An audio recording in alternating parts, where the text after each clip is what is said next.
The Galactic Military Academy's Predator Studies program had earned its reputation the hard way, through decades of traumatized cadets, emergency therapy sessions, and the occasional unfortunate incident involving a holographic projection that seemed a little too realistic for comfort. Located on the artificially maintained neutral moon of Kepler 442c, the Academy prided itself on producing the galaxy's most competent xenobiologists, tactical analysts, and surprisingly, mental health counselors.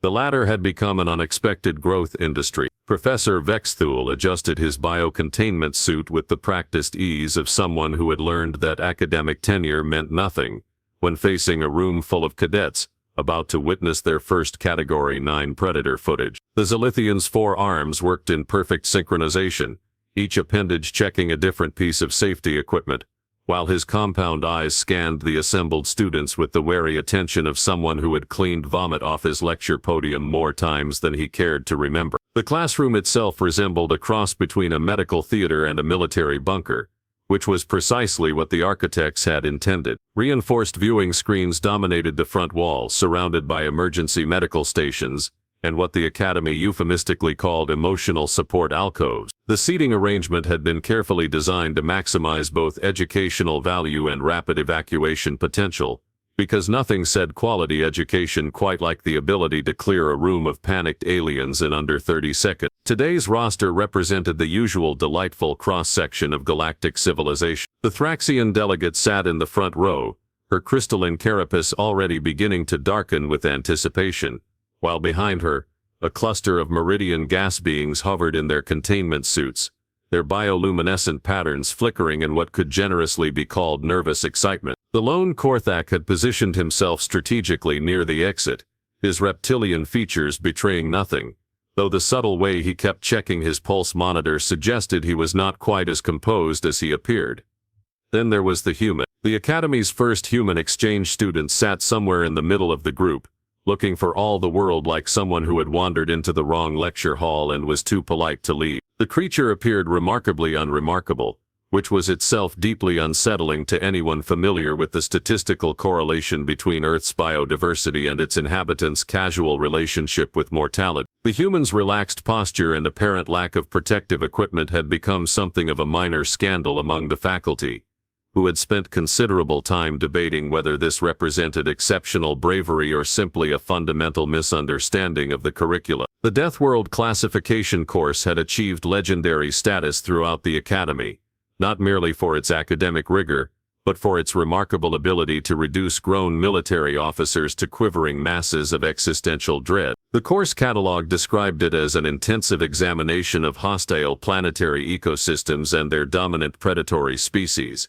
which was academic speak for, "We are going to show you things that will make you question every life choice that brought you to this moment." The curriculum had been carefully structured over the years, beginning with relatively manageable Class 2 Deathworlds and their charmingly straightforward apex predators, before gradually escalating through increasingly nightmarish classification. Most students found themselves emotionally and psychologically unprepared for anything beyond Class 4, which was considered perfectly reasonable given that Class 4 Deathworlds were already capable of producing creatures that could hunt starships. Protocol demanded that all biological footage be viewed under strictly controlled conditions, with mandatory psychological evaluations both before and after each session. The viewing chamber could be sealed at a moment's notice, with atmospheric controls capable of delivering anything from mild sedatives to complete unconsciousness, depending on the severity of the situation. Emergency medical teams remained on standby, not for physical injuries but for the inevitable psychological trauma that accompanied exposure to truly efficient predatory evolution. The Academy's recent acquisition of Earth's updated planetary classification had sent ripples of anticipation and dread throughout the academic community. The planet's sudden upgrade from hazardous Deathworld to extinction event planet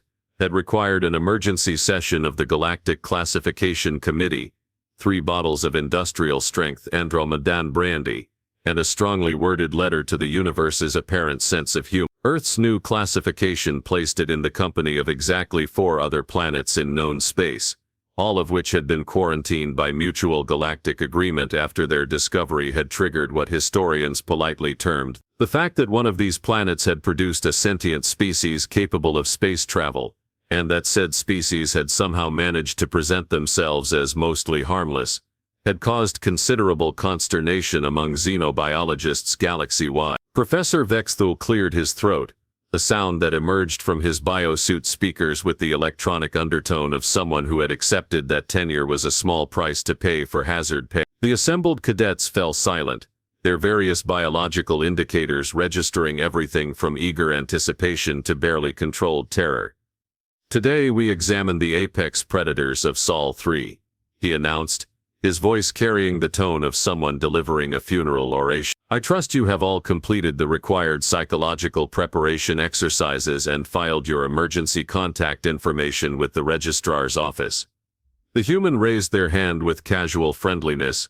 "Are we starting with the cute?" The question hung in the air like a biological weapon, while Professor Vexthul's compound eyes fixed on the human with the expression of someone who had just realized that his hazard pay might not be nearly adequate enough. The first footage began innocuously enough, which should have been everyone's first warning that the universe was about to demonstrate its particularly twisted sense of pedagogy. Professor Vexthul had learned through bitter experience that Earth's biological horrors followed an inverse relationship between apparent harmlessness and actual lethality, much like the planet's inhabitants themselves. "We begin with a relatively common Sol 3 predator," the professor announced, his voice carrying the forced calm of someone who had practiced this lecture in front of a mirror until he could deliver it without visible trembling. "Observe the hunting behavior of what humans classify as Panthera leo." The holographic display materialized with crystalline clarity, showing a golden-maned creature moving with liquid grace across what appeared to be a perfectly reasonable grassland. The assembled cadets leaned forward with academic interest, right up until the moment the creature opened its mouth to reveal dentition that belonged in a military weapons catalog. The Thraxian delegate's crystalline carapace immediately shifted to a deep amber warning coloration, while her vocal synthesizer produced a sound that roughly translated to "Oh, absolutely not." Behind her, the Meridian gas beings began cycling through their entire spectrum of bioluminescent panic signals, creating a light show that would have been quite beautiful under different circumstances. "Note the cranial structure," Professor Vexthul continued with the determined professionalism of someone who had mortgaged his sanity for academic advancement.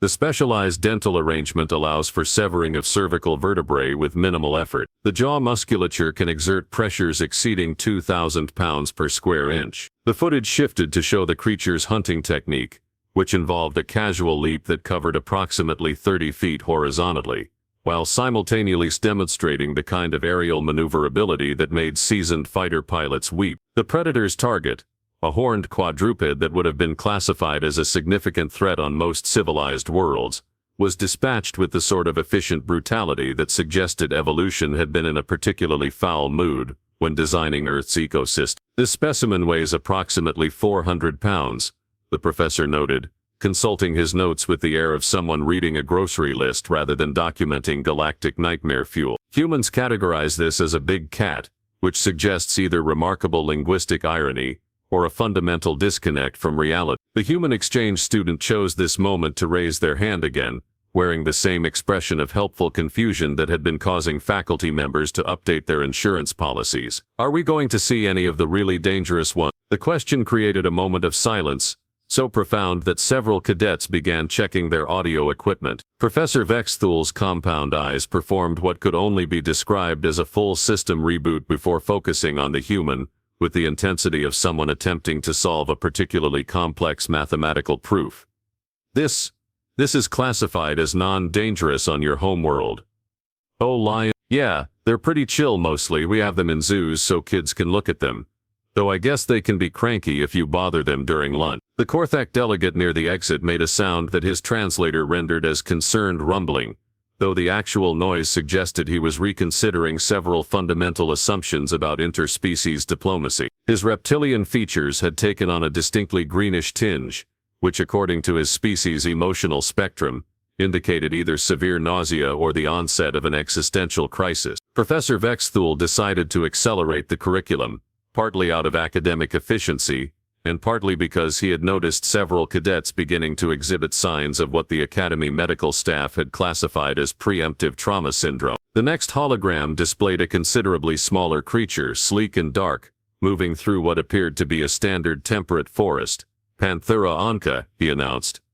Commonly known as the jaguar, note the specialized hunting adaptation allowing for cranial penetration of prey species. The footage demonstrated this adaptation, with the kind of clinical precision that made the Academy's liability insurance premiums a significant line item in the annual budget. The creature's jaws closed around the skull of what appeared to be a reasonably substantial reptilian prey animal, producing a sound that the holographic audio system rendered with uncomfortable fidelity. The bite force exceeds 1,500 pounds per square inch, the professor continued, his voice beginning to take on the slightly manic quality that his colleagues had learned to recognize as a warning sign. This allows for direct brain consumption through cranial perforation, bypassing the usual requirement for prey immobilization. The meridian gas beings had begun to cluster together in their containment suits, their bioluminescent patterns creating a strobing effect that resembled a sentient disco ball having a nervous breakdown. One of them managed to activate their translator long enough to produce what sounded like a question,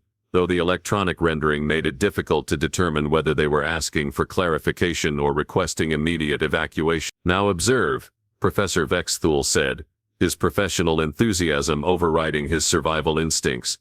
The aquatic hunting behavior. The hologram shifted to show the same creature emerging from what appeared to be a standard water feature, moving with the fluid grace of something that had clearly not read the evolutionary manual, explaining that terrestrial predators were supposed to be ineffective in aquatic environments. The jaguar proceeded to demonstrate a hunting technique that involved underwater stalking, followed by what could only be described as a ballistic emergence that terminated in the acquisition of what appeared to be a significantly large aquatic prey animal. "They hunt commons," the human offered helpfully. "Crocodilians, you know.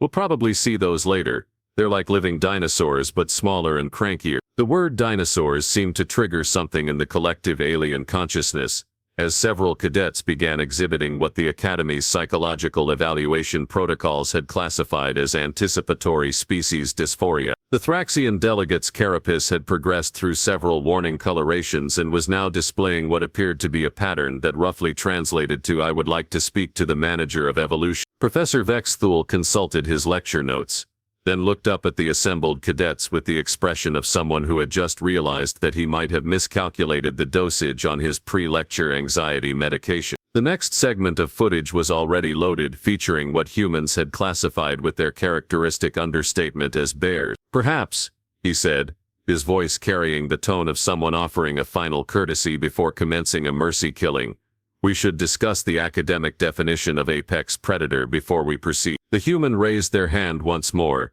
their expression brightening with what appeared to be genuine enthusiasm. "Oh, are we getting to the scary ones now?" The holographic display flickered to life with what Professor Vexthul had optimistically labeled as intermediate-level terrestrial predators, though his definition of intermediate had been significantly recalibrated since Earth's recent classification upgrade. The creature that materialized in the center of the viewing chamber was considerably smaller than the previous specimens, covered in what appeared to be a dense coat of brownish fur, and possessed of the kind of rounded features that might have been considered endearing under different circumstances. "Ursus americanus," the professor announced, his voice carrying the hollow tone of someone who had accepted that his academic career was essentially a prolonged form of psychological warfare.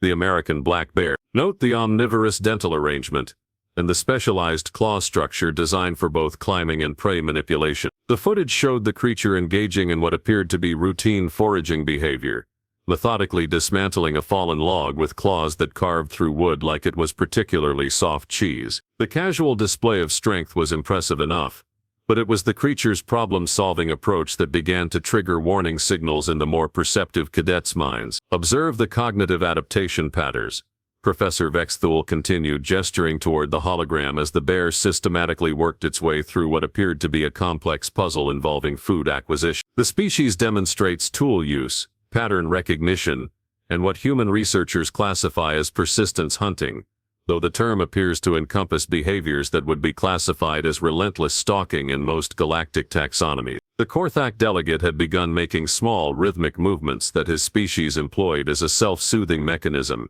while his optical sensors remained fixed on the holographic bear with the intensity of someone watching a particularly slow-motion disaster. His translator produced a series of clicks that roughly conveyed the concept of why does it look so friendly while being so terrifying. The footage shifted to show the bear's interaction with what appeared to be a primitive human dwelling, which the creature was methodically disassembling with the focused determination of a professional demolition expert. The bear's approach to the task suggested a level of intelligence that made several cadets unconsciously check their own housing security protocols. The species demonstrates remarkable adaptability to human environments, the professor noted, his academic objectivity beginning to crack around the edges. They have been observed operating simple mechanisms, bypassing security systems, and displaying what researchers term door-opening intelligence. This was the moment when Cadet Zixrak chose to make their contribution to galactic history. The young Alterian had been sitting in the middle section of the classroom, their elongated cranium reflecting the nervous energy patterns that their species displayed during periods of emotional stress. Zixrak's three-fingered hands had been fidgeting with their datapad throughout the lecture, and their large, dark eyes had been fixed on the holographic display with an expression that could best be described as dawning recognition. "I definitely had that as a pet," Zixrak announced with the casual tone of someone commenting on the weather. The statement landed in the classroom like a biological weapon deployed during a diplomatic reception. The immediate silence was so profound that several cadets began checking their audio equipment, while Professor Vexthul's compound eyes performed what appeared to be a complete system diagnostic before focusing on the Alterian with the intensity of someone attempting to process information that fundamentally contradicted their understanding of reality. "I beg your pardon," the professor managed, his voice carrying the tone of someone hoping they had misheard something that would require immediate psychiatric intervention. "Yeah, back home on Altera 7, Zixrak continued with the helpful enthusiasm of someone sharing a fond childhood memory. "My family had one just like that. We called him Fluffy. He was really good at opening the food storage containers, and he loved belly rubs, though he did eat the neighbor's hover car once, but that was probably just a misunderstanding." The classroom erupted into what could generously be called controlled pandemonium.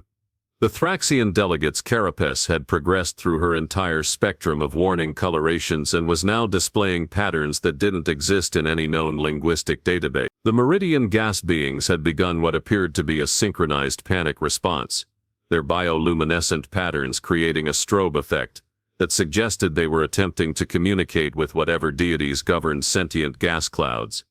"You kept a Class 7 predator as a companion animal?" Professor Vexthul asked, his voice climbing several octaves into territory that his vocal cords had never been designed to explore. "Oh, he wasn't that dangerous," Zixrak replied with the tone of someone defending a slightly misbehaved. "I mean, sure, he was pretty big, and he did have that thing about territorial marking, but he was mostly just cuddly. Though I guess the incident with the postal delivery drone was kind of scary for the driver." The human exchange student had been listening to this exchange with the expression of someone watching a particularly interesting documentary, and chose this moment to offer their own contribution to the growing crisis. "Bears make terrible pets though. They're cute when they're little, but they get huge and they're basically walking garbage disposals with claws. Plus they hibernate, which is really inconvenient if you're trying to maintain a relationship. You have experience with these creatures as companions?" Professor Vexthul asked, his voice now carrying the tone of someone who had accepted that his career was approaching its inevitable conclusion. "Oh, not personally, but my cousin's neighbor tried to raise one once. It didn't end well. The bear got into the honey supply and basically destroyed half the county, though it was pretty funny watching it try to fit through the doggy door." The conversation had attracted the attention of the Academy's emergency response system, which had been designed to detect signs of collective psychological breakdown among student population. Warning lights had begun flashing in the hallway, and the soft chime of emergency medical teams being dispatched could be heard through the reinforced walls. "My brother had a whole pack of them," offered another voice from the back of the classroom. The speaker was a Centaurian whose species was known for their practical approach to interspecies relations and their complete inability to recognize dangerous situations until they were already in the middle of them. They were really good at home security, though they did have a tendency to eat the pizza delivery guys. "That was probably just a communication error," Zixrak said helpfully. "Fluffy always got confused about the difference between food and friends.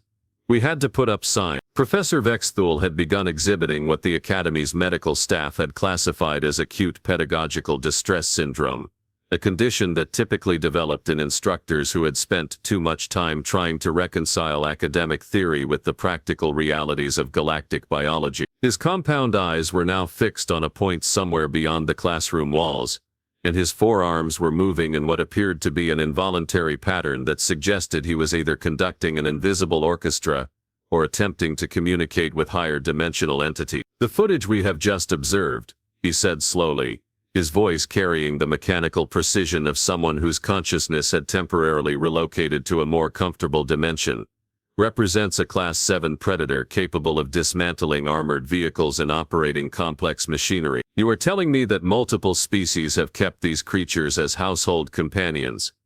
"Well, when you put it like that, it sounds kind of silly," Zixrak admitted. "But they're really good listeners, and they hardly ever eat the furniture. Plus, they're great with kids, as long as you don't mind replacing the playground equipment every few months." The Academy's emergency response team had begun assembling in the hallway, their equipment designed to handle everything from biological contamination to temporal paradoxes. The current situation, however, appeared to fall into a category that their training protocols had not adequately addressed: the complete breakdown of established xenobiological classifications through casual conversation. Professor Vexthul looked down at his lecture notes, then up at the assembled cadets, then back at his notes, as if hoping that the laws of physics might have changed during the interval and somehow made the situation less fundamentally impossible. "Perhaps," he said with the careful tone of someone navigating a psychological minefield, "we should discuss the Academy's policy on emotional support animals." The emergency session of the Academy Council convened exactly 47 minutes after what would become known in academic circles as the Fluffy Incident, though the official report would eventually be classified under the more diplomatically neutral heading of Taxonomic Reevaluation Event Alpha 7.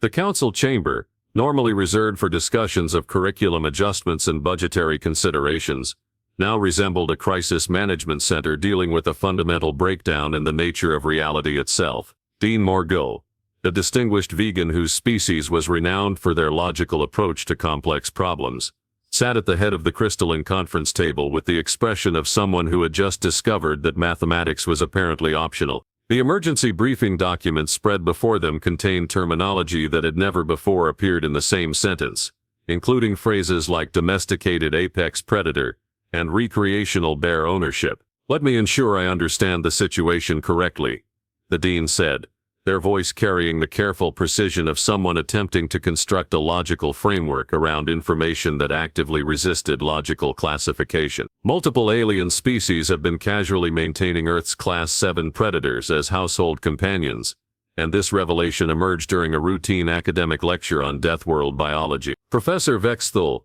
who had been granted emergency psychological support following his classroom experience, nodded with the mechanical precision of someone whose worldview had been disassembled and inexpertly reassembled using instructions written in a language he didn't recognize. The students discussed these creatures as though they were standard companion animals, comparable to the domesticated herbivores common throughout civilized space.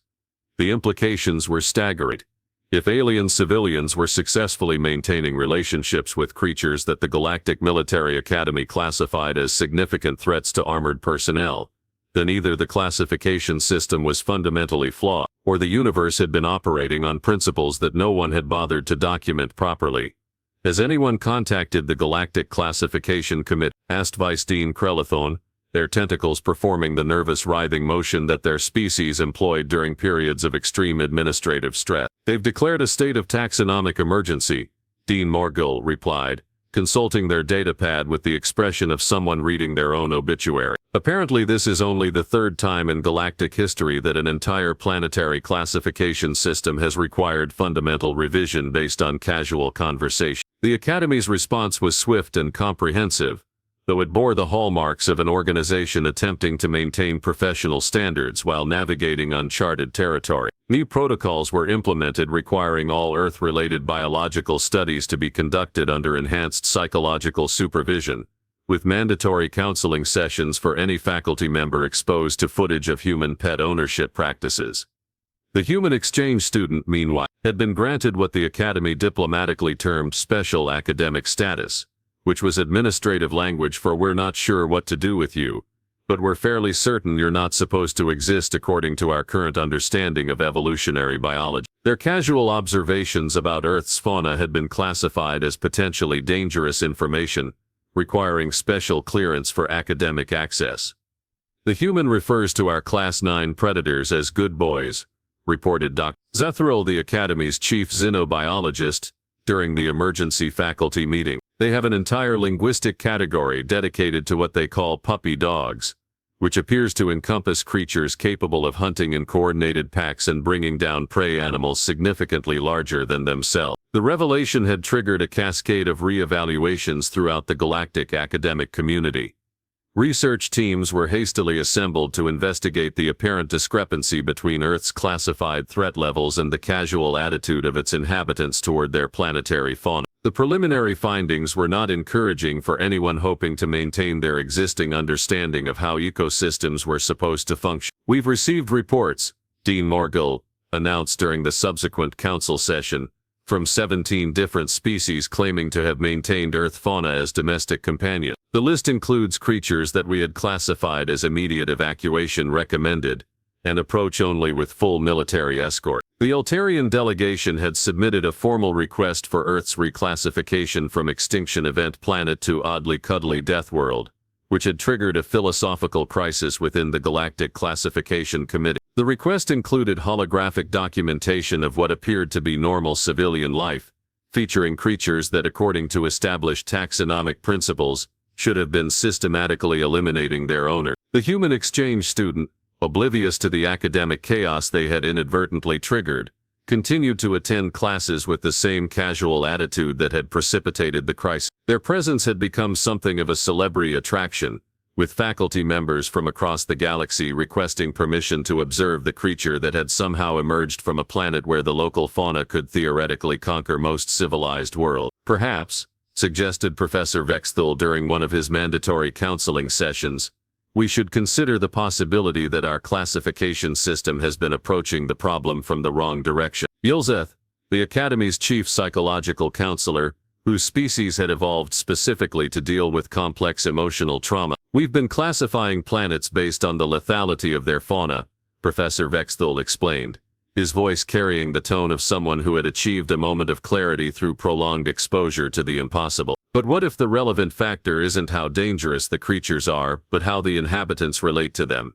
The insight would eventually reshape galactic xenobiology, though the academic community would require several years to fully process the implication. Earth's final classification would read biologically inexplicable friendship sanctuary, a designation that had never before appeared in galactic taxonomy and would require the creation of entirely new academic disciplines to properly study. The Galactic Military Academy's Predator Studies program, meanwhile, had been quietly restructured to include a new course entitled Interspecies Relationship Dynamics and Their Impact on Threat Assessment, which was academic language for how to avoid accidentally terrifying yourself with household pets. The human exchange student eventually graduated with honors, having inadvertently revolutionized the field of xenobiology through the simple act of treating their education as a normal academic experience. Their final thesis, titled "Why Everything You Think You Know About Predators Is Wrong: A Casual Observer's Guide to Galactic Fauna,"